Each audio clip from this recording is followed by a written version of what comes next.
Another exciting episode of Pops Draws Stuff.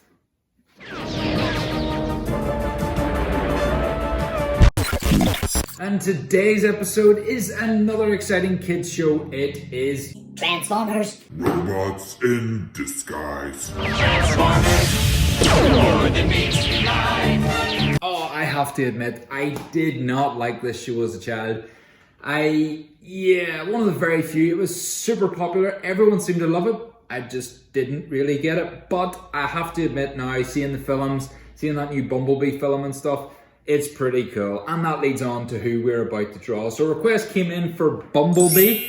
Yes, it was the VW Beetle and now it's the Camaro. So yeah, it's such a nice car. And yeah, he looks pretty cool. So we're going to draw Bumblebee. Pretty much all yellow, lots of dark black bits for his lowlights. So let's see how we get on. Let's go draw Bumblebee. Autobots, go! And we are off. So, drawing the initial sketch. This will definitely not be the right sizing, but I just wanted to block out in the page where I think everything should be. So, very, very, very rough at this stage. Lean very lightly on the pencil. Just get your basic lines in. That's our really basic sketch done. So now I'm going to focus on the head. Put a bit more detail there. Not much at this stage, but just sort of penciling in where I think everything is. At this stage, when you're adding more detail, you will notice that your pencil lines may be out of place. That is okay to rub them out and just push everything down the page. You'll see that's what I'm doing. You'll see, especially if you watch the legs, my initial sketch of the legs is way too high up the body. So by the time I get down to drawing the legs, it pushes them way down the page. But all good so far.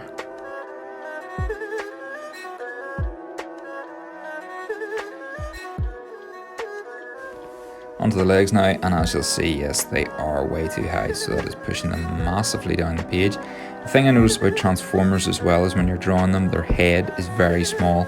It seems to be just sort of way in the background compared to the legs and the arms, which are massive on them. But that actually looks quite cool. So down here, they had a lot of detail on the tire on his foot, which was really class to draw at the later stages when it came to fine lining it.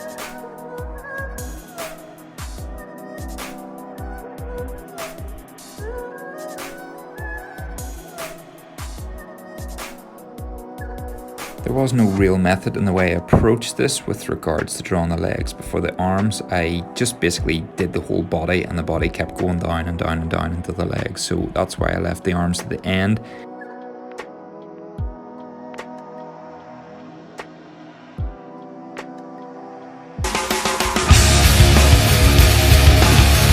That's so random.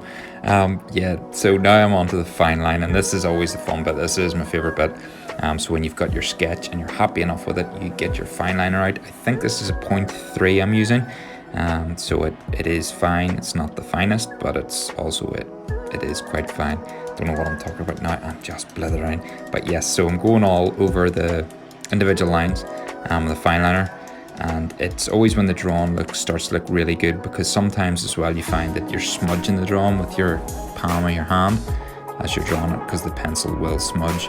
I found as well with the pencil, if you go particularly dark, I think there was a pencil I was using on this was, I don't know, was it an HB? So it was one of the darker pencils.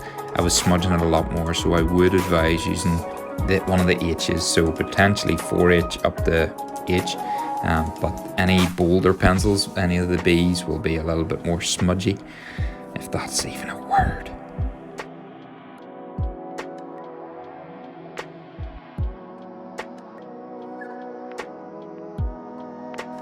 I actually opted for a different approach this time as well with a fine liner. I decided that I wanted to add as much detail as possible, just because I got in the zone a bit, so I was really putting all the detail in I could at this stage.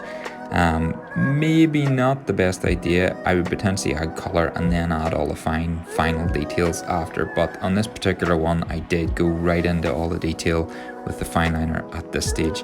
I suppose there's many different ways to do a drawing. On this particular one I added the detail and then added the colour, and then I think of course it came at the end with more detail.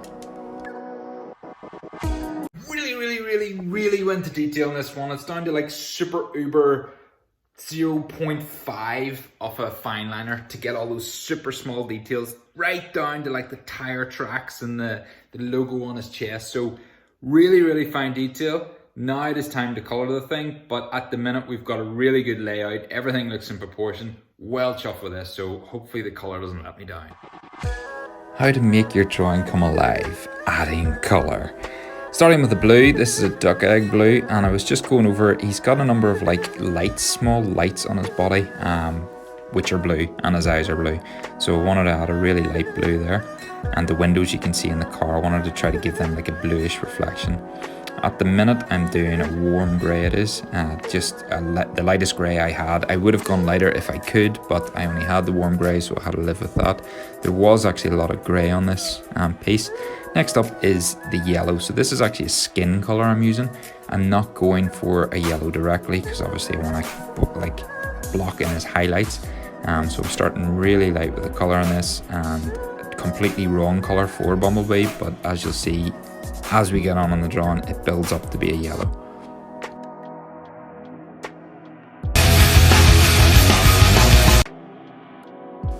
At this stage, I'm simply looking to have everything on the drawing with a colour, be it the lightest colour it will be. So finishing off the skin colour at the minute, the yellow, really, really light yellow. When I've done that next, I'll start to build up the darker yellows and the darker colours in it.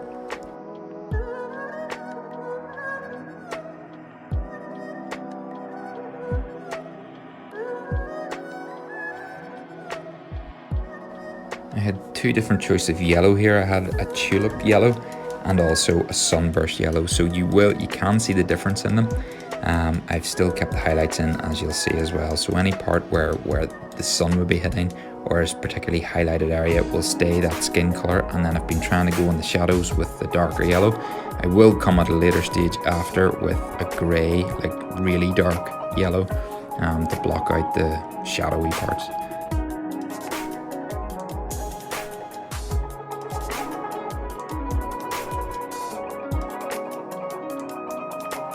Now for the shadows, so we're starting into the real dark areas on Bumblebee. I don't know if this is a tip or not, but I tend to find if I'm looking at a piece and I squint my eyes slightly, you can actually notice the real dark areas and the real light areas a lot easier. Might help you, might not.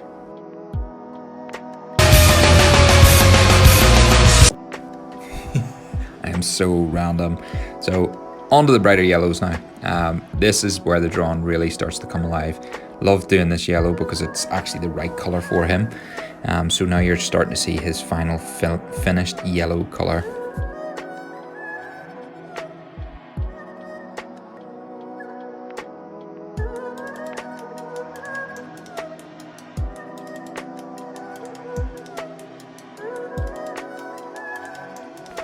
I found that I'd done a lot of grey on Bumblebee, but actually there's quite a lot of darker black on it, so I needed to come back over with the black marker and really put in those super dark areas. That's basically where you can't see any other colour at all. Then I came along with fine liner, as you'll see now, so it's me using the fine liner to really add the dark areas in, because the Bumblebee's stripes on his actual paintwork is a black, it's not a grey, so it was only where it was lighter was the grey used, but yeah.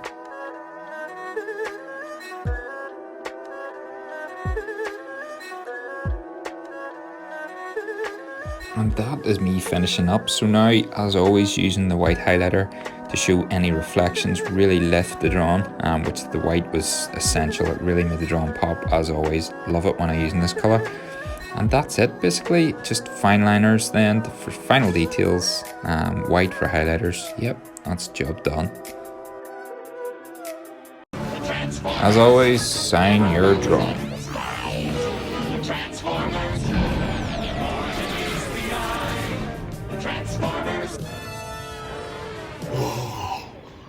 Thankfully, that took an absolute lifetime, but it was worth it. Turned out really well. I struggled to get the yellow to like really pop, but it worked in the end. I'm well chuffed. The highlights at the end always make it look cool, because obviously on a car you would have this like shine from where the light reflects on it, because it's like a metallic.